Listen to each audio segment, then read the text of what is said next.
What's going on, folks? My name is Justin Freed, and I'm joined once again today by Detroit Lions linebacker Alex Anzalone. Alex, what's going on, man? How you doing? I'm good. I'm good. How are you? How have you been?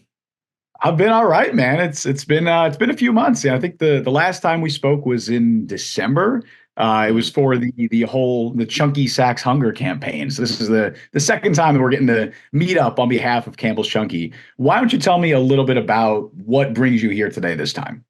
Yeah, so like you mentioned, I've been part of their initiative for Chunky Sacks Hunger for, 2 years now, but I'm helping them launch their new product, their Nashville-style hot chicken soup. And that's it's awesome. I haven't tried it yet, but it's definitely a great meal. It's definitely a great, for me personally, the first thing I do when I look at the soup is I look at, what are the calories, what's the protein like? It has 13 grams of protein. So for me personally, it's a great soup after a training session, great quick meal. They could heat up nice and easy. And I was obviously I live in Florida in the off season, and I spent 4 years in New Orleans, so I'm a fan of that Southern food too. Yeah, I mean, look, I'm lucky enough that I was sent a can of this in the mail, and so I'm going to try it right now, really quick. There you go. Disclaimer: I have not eaten yet today, so There you I am go. very hungry.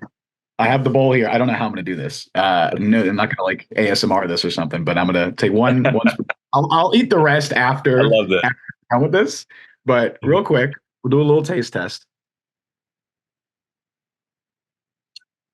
Try not to ASMR the mic.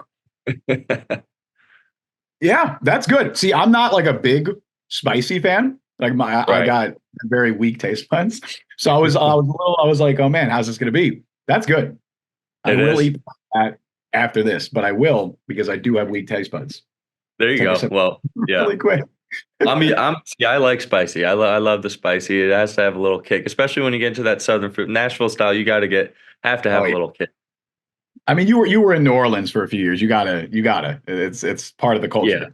yeah. That's the number one thing I miss is the food, and this is a little goes down a little memory lane.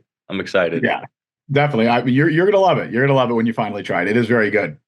So yeah, I mean, now we'll get into the actual like talking about stuff, talking about football and everything. The last time we spoke, like I mentioned, I think it was December of last year. You guys were gearing up for a playoff run. I think you proved a lot of people wrong. Unfortunately, we know how that run ended. I don't want to make you rehash the whole thing. Right. You wrote a brilliant story about it on the Players Tribune. Highly recommend it to anyone who has Thank you. not already checked that out. But I wanted to ask you, what's your mindset like now that we're 5, 6 months removed from that loss? Where's your head at? Is that loss still kind of fresh in your mind? Yeah, I feel like whenever you have a loss like that, it kind of, like in an NFC Championship game, it becomes like a core memory, and it uses as motivation as internally and within the team, and it's not something you necessarily look back on all the time or like feel like those first few weeks after the loss, but at the same time, going into this year, you know what it takes to get there, the heartbreak, what it feels like to have that heartbreak. Um, so, just an experience that you go through in life, like anything in life, you learn from it, and you just have to start back to ground zero. And that's really the heartbreak of it all, is that you have to, you're back to 0-0. You have no wins and no losses, and you got to, start all over again. Yeah, that's the heartbreak, but also it's exciting because it's a fresh start Right. ahead. You guys added some really, really impressive pieces to your defense this offseason. It was already very talented defense. Now you bring in guys like DJ Reader, Carlton Davis, Marcus Davenport, of course, Terry Arnold in the draft. What do you think the ceiling is for this Lions defense in 2024? Yeah, I think obviously the goal is to be a top 10, top five defense. And, now that, like you mentioned, we had some needs that we need to fill, and, Brad and Dan addressed that quickly. And, within a trade with Carlton Davis, and in the draft with two corners of Terry Arnold and Rakestraw from Missouri, and in the second round. So, up front, we got DJ Reader, who's not only a great player that's been around for, I think he's going to his ninth year, but he's obviously a great locker room guy and a great leader that, we desperately need on our team, just having a young team. So, I'm excited. And like you mentioned, Marcus Davenport, yeah, I played with him in New Orleans, and, he's all of a, we spent pretty much two first round draft picks on him in New Orleans. And, unfortunately, he's kind of got hit with the injury bug, but he's piecing it all together this year, and it's fun to see him work and get ready for this year. Definitely. And DJ and Marcus specifically are guys who I feel like they'll help make your job easier, especially DJ, just kind of eating up those blocks in the middle of that Mm. defense, making your job a lot easier. Another guy on that defense, someone you probably know very well, is your fellow linebacker, Jack Campbell. Of course, Jack comes in last season, decorated career at Iowa, ends up making an all rookie team. Talk to me about the growth you've seen from him since he first stepped foot on the field last spring in Allen Park to now a year later, the player and the person that he's become. Yeah, I mean, I thought it's funny. You see like a lot of articles and a lot of hype around it, and you ask Jack, and he'll be like, "I don't know what they're talking about." And I think the biggest thing is that he's um, become comfortable with where he is, how to play. Not necessarily that he's taking some huge athletic or mental strides. He's always been a great player. Just a matter of getting past that rookie year, and it's hard to evaluate someone on the rookie year just because, especially at a position like linebacker, because things are so fast and there's a big adjustment. And unless you're playing against NFL players, it's hard to really make that adjustment. Only few can. So I'm excited for him going into a second year. Not to have some crazy expectations for him and put all this pressure on him being a first round draft pick, but um, just being a solid contributor on our defense. Yeah, and whatever expectations were placed on him, I feel like he's already lived up to them and capitalized on any extra pressure that he's might have received. Great rookie season from, of course. There's a great quote from someone who I'd say is probably one of the most underrated players in your team. I feel like that's almost like a given is thrown out there, but that's defensive lineman Aleem McNeil. Mhm. He said a few months back that you were the LeBron James of the Lions Yeah. defense. That is obviously extremely high praise. And look, Alex, I know you're a humble guy, but what does hearing a comparison like that mean to you? And also, do you agree with that sentiment? Yeah, I mean, I could take that a few ways. When I first heard it, I was like, "Dang, is he calling me old?" I'm only going to year 8. But no, it's obviously anytime the biggest compliment you can get is from your peers and who you work with every day. And a compliment like that, it's not just saying I'm LeBron James as a player, but he's saying as a leader and as a IQ wise and football IQ, not necessarily just being smart. So yeah, it's definitely an honor, and I try to do my best to be that guy because that's kind of the role I'm in. I've been captain the past 3 years, and um, to a team that's definitely had a rebuild, and now we're capitalizing on that rebuild. So it's fun to play with young guys like Aleem, and I'm excited for him, and it's fun to play him being in front of me as a D tackle. I'll tell you that much. I mean, he's a hell of a player, that's for sure. I feel like he's somebody that the NFL, like the national NFL media and just general Yeah. fans need to pay more attention to because he's a fantastic young player. Oh yeah. Uh, Last season, you guys were, I would say like the lovable underdogs, right, of the NFL. A lot of people maybe didn't expect you to be as good as you were, but that's kind of I feel like that's changed now, right? You went to the NFC Championship game, you were a few plays away from the Super Bowl. Have you and the other guys in the locker room kind of felt that perception change, or do you still approach with the same mindset? Do you still feel like you need to prove yourselves? Yeah, no, I definitely feel like that's changed. Not necessarily that we were an underdog last year, but we just didn't know how far we can take it. I knew we were going to be a good team, and I think everyone else knew we were going to be a good team. It was just a matter of like, how far can we really take it and, break down all those barriers that we had to break down in the playoffs.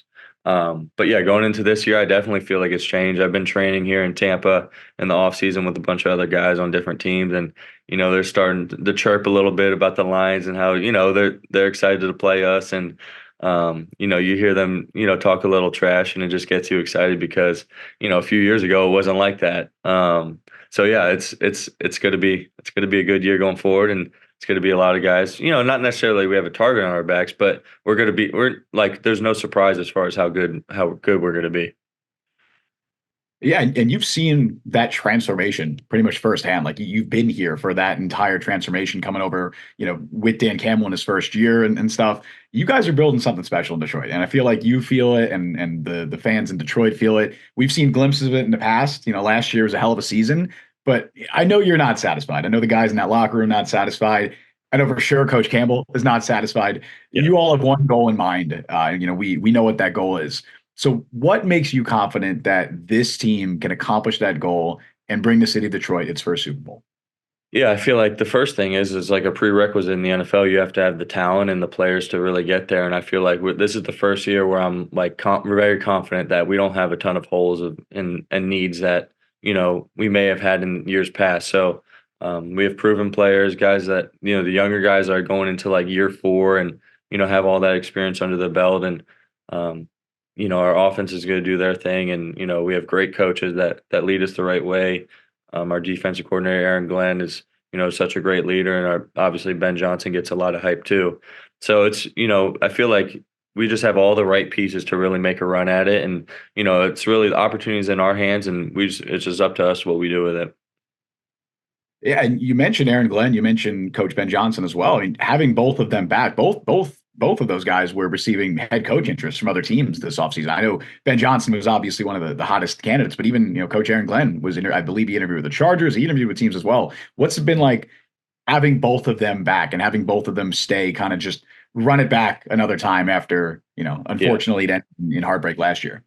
Yeah, just because like a Super Bowl window is not for 10 years. It's probably for 3-4 years, and maybe shorter than that. So just to have that continuity between the OC and the DC, and just having all the coaches pretty much stay the same is huge. It's huge for our young players.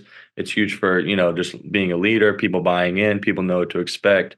Even just scheme wise terminology, it's huge. And a lot of teams have to deal with that transition year in and year out, depending on who gets fired, who gets hired.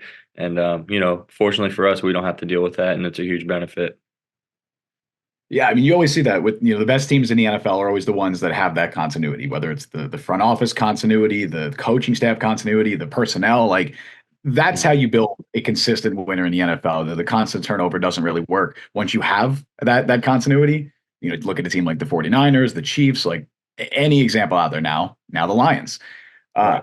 I wanted to end this by just giving you kind of an opportunity to talk about this fan base and this community, because I feel like you've embraced the city of Detroit just as much as it's embraced you. So I wanted to give you the floor, just talk about what makes this city, this community, these fans, all of it. What makes it so special to you? I know that's putting you on the Yeah. spot, but No. I know it's something that's important to you. So floor is Yeah, yours, man. well, yeah, I'd say this much. I know in my Players Tribune article, I try to describe it, but it's pretty like words don't really suffice to what it really means to be a Lion and what it means to play in the city of Detroit. Just because the people, the fan base, they're one of a kind. They've been through so much. Not only just with the Lions, or just with the history of the city.